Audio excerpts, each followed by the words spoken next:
Hello, friends, and welcome back to Stories About Entitled People. In our first story, two shady moms got into trouble for their own stupidity. But before we begin, don't forget to subscribe to our channel if you're new here and turn on notifications so you don't miss a new video every single day. Here we go. Do not lie to the police and do not make accusations that backfire. Funny story time. I live in a small town, so this is relevant. A friend of mine works for the county government in the roads and civil engineering department, so obviously he has to go out to sites and document things. We recently had a hurricane, so a lot of infrastructure was damaged. It was near a park in a newer development, so think lots of stay-at-home mom types out a few days after the storm is gone. Well, that combined with the calls about dangerous conditions meant that this road's fix was a high priority.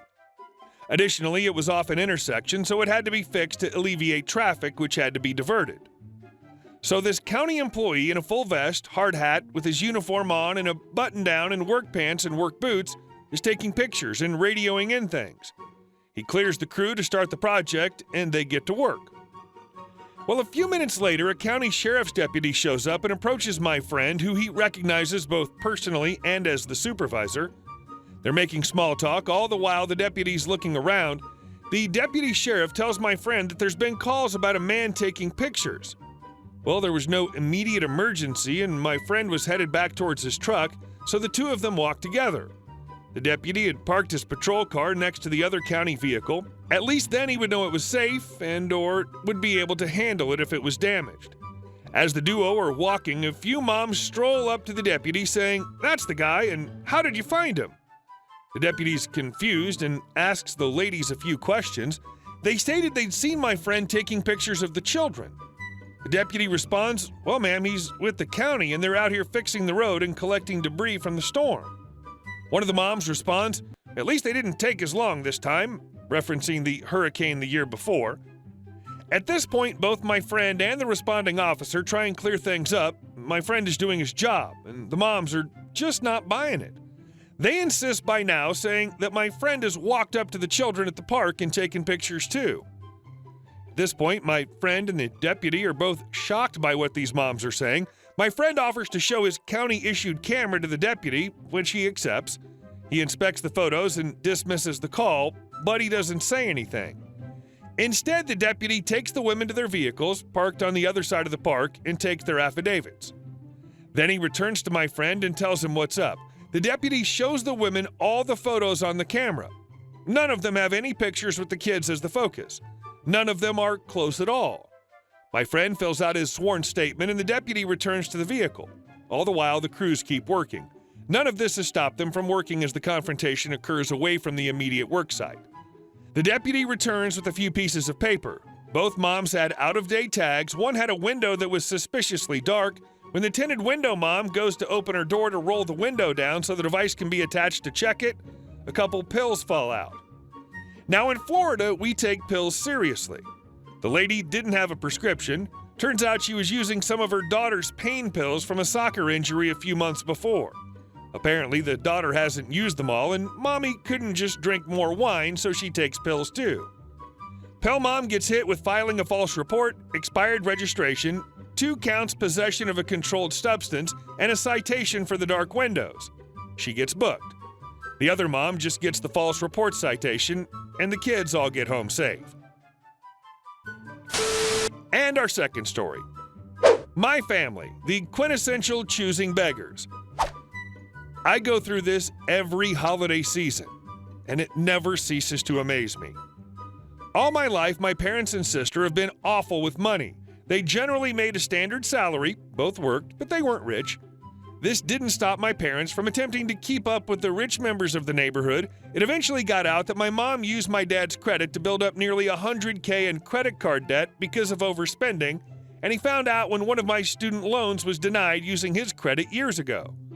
I got my loans co-signed by them, but with the agreement that I pay it all, and I paid them off myself without their help.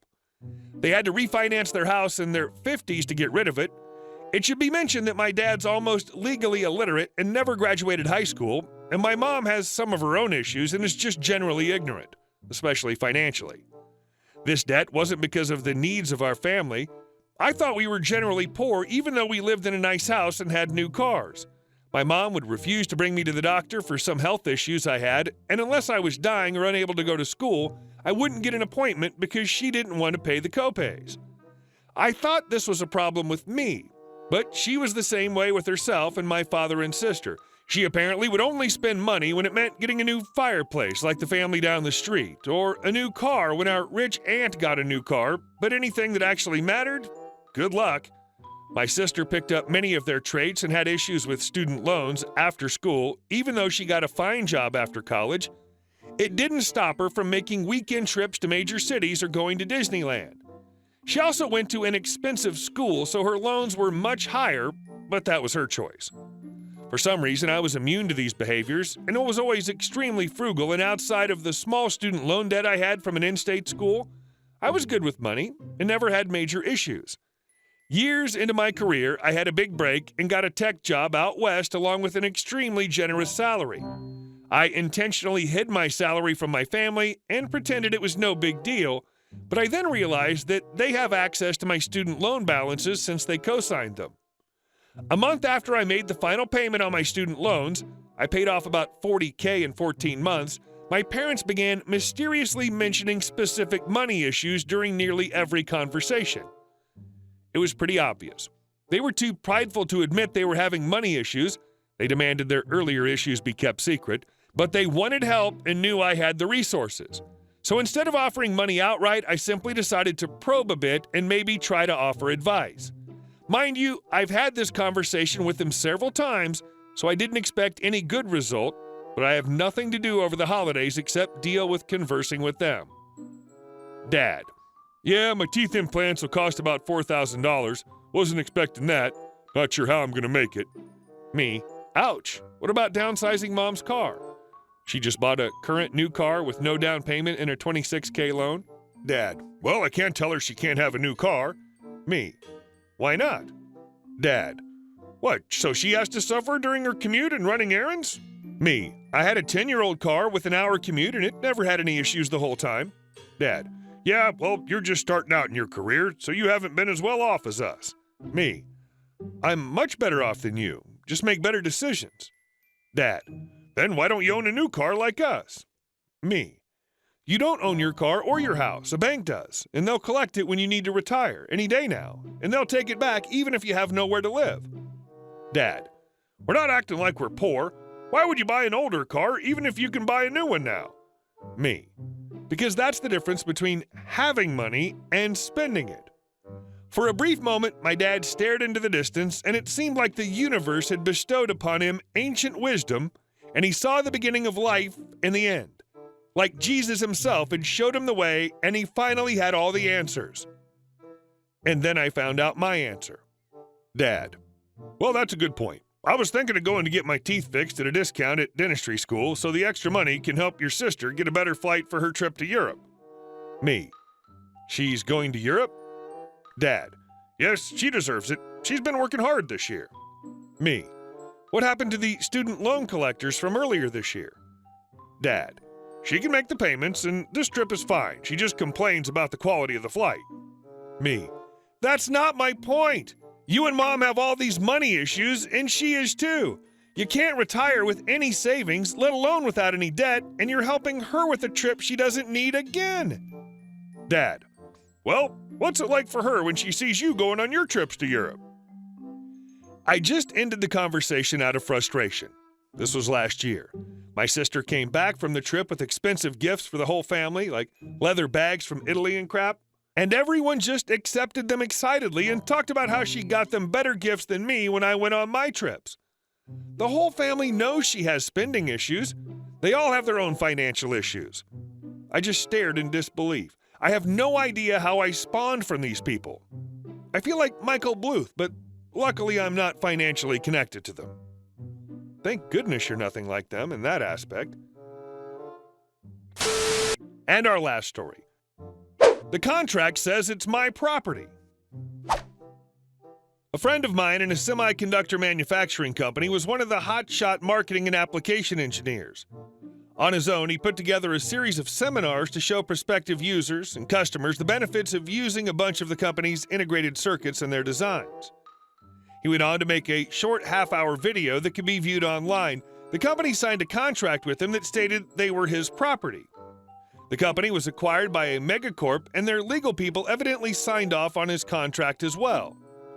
So he was a big man, 6'2", 230 pounds, in his late 50s. Also, he had a condition that caused a considerable amount of joint pain. His job required him to fly at least once a month, but because of the frequency, he could upgrade to business class or better, and the extra room helped him with the pain of traveling. The company AA card was used for all travel, and his new 30s manager decided that the company owned his frequent flyer miles and he couldn't use them to upgrade. This got rather heated, and the manager wouldn't back down. So the company offered early retirement to certain people over 59 who'd been with them for more than X years. My friend stepped up and got a bonus, and 2 days before the end, deleted all the videos. And he gave them a copy of the contract, reminding them that they were his property, also stating the company couldn't restore them from backups and use them. Several months later, he ended up contracting for his former company, introducing his videos online and answering questions afterwards. I'm sure he was very happy with this arrangement. No travel, no boss hassles, and a nice check for each time he did it. These old school guys with patents and copyrights in their companies.